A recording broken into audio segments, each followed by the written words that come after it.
Hello, quick check-in with the Scarlet Letter. I'm going to talk about Hster. Well, there's Hster, there's 13 Hster, another view of Hster. There's 14 Hster and the Physcn, where she goes to it with Roger Chillingworth. And then there's the 15 Hster and Pearl, which I've gotten halfway through, which is interaction between the mother and daughter. The another view of Hster, actually, I can't remember. I may have actually talked about this one already. I think this is the one. I think this is the one where it's the village's point of view about Hster. But there's um, it may be that it is probably a mix of things. There's definitely as the years have gone on, Hster with the focus on her charity work, on her just self-abnegation. She's never asked for forgiveness, which in some ways makes it more attractive to the people around her to start forgiving her for her sins. Like, okay, it happened a long time ago. She's done good stuff since. There's actually is discussion. Roger Chillingworth reveals to her that there's been discussion that she should actually be released, that she shouldn't have to wear the Scarlet Letter anymore. To which Hester Prynne says, no, that's not in your providence, that's my providence. And she's never going to stop wearing the Scarlet Letter is what you get. What we do get is Hester goes to, because she sees all this, she sees very clearly that Roger Chillingworth is slowly torturing Arthur Dimmesdale, the priest who is probably the father of Pearl. We'll still never get that said outright, though, all hinted, that he's going to kill him. And so she confronts him about this and saying, like, why are you doing this? You're turning yourself evil doing this. You're just twisting yourself. And Chillingworth is like, no, I've kept him alive. He would have died long ago if it wasn't for me. I've kept him alive so he can feel all the horrible guilt and remorse and be tortured more. So it's because of him that he is doing this. And Hester is like, I'm,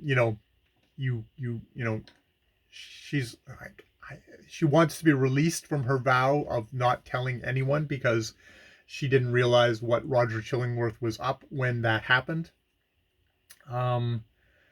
Very much we're really into a lot of kind of the demon stuff. There's a thing here of him almost like he's going to sprout bat wings and fly and be more demonic as he flies higher to heaven. We're definitely in that kind of a worldview. It's Hawthorne is really good at immersing you into these people's worldview without it being fantastic.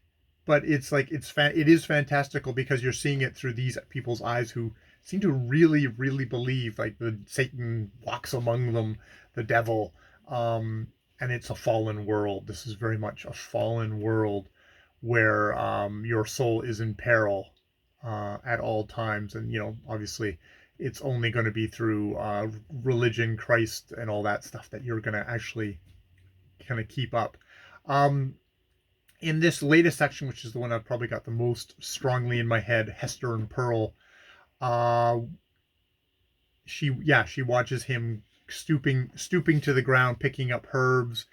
She's surprised that the green grass doesn't turn brown and seared. I had horrible trouble because assiduous, the word assiduous, he's so sedulous in his scanning for herbs on the ground. Sedulous,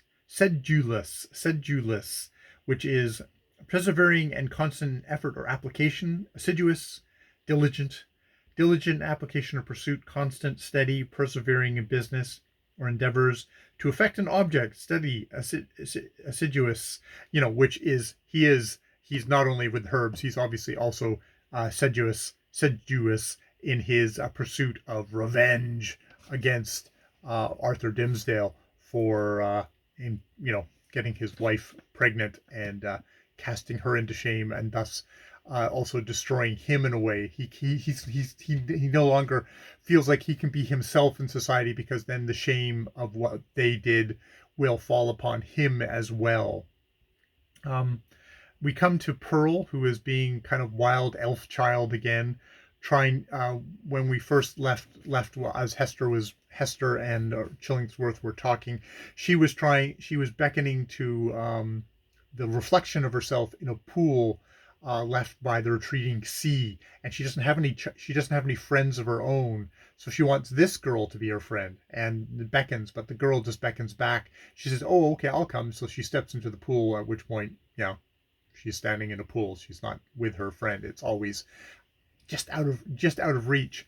And she actually yet again does something that is either innocent but is also horribly cruel, which is she dresses herself up as a mermaid, but she wants a little accoutrement for that. So she makes a seaweed, is a seaweed letter A for herself to match the one that her mother has, one in green instead of the red scarlet letter that her mother has. And when her mother comes upon it, it's like, do you know what that means? It's like, oh yeah, I know what that means. And it's like, what will, and and and it's like, it is, do you know wherefore thy mother wears this letter? And Pearl's like, yeah, I do. It is for the same reason that the minister keeps his hand over his heart. And what reason is that? What has the letter to do with any heart, save mine? Nay, mother, I have told all I know, said Pearl, more seriously than she was wont to speak. Ask yonder old man, Roger Chillingworth, you've been talking with. It may be he can tell. But in good earnest now, mother, what does this scarlet letter mean? Why dost thou wear it on thy bosom? And why does the minister keep his hand over his heart? Which is, I guess, the whole key question of this thing, of like, what does the scarlet letter mean, and why do you wear it? Why do you keep on wearing it over your bosom? Like, it seems like even this community, who is the ones who put it there, are willing for you to take it off, but she won't. And the question of why does the minister keep his hand over his heart is that he is given into his passions, and slept with a married woman. But is it as simple as that? So yeah, that's where I've gotten to so far on the Scarlet Letter. It's really, I find it very gripping.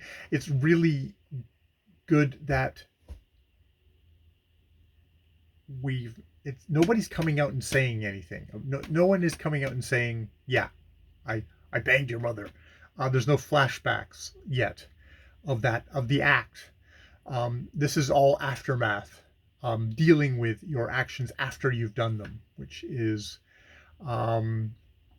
obviously kind of the moral aspect of this. We're not going to show the passion. We're just going to show what happened afterwards, and the reverberations, and the still faint echoes of that passion, all there, and how it's destroying everybody involved. Hster is actually, in her kind of saintly actions, is maybe the one who's holding up best.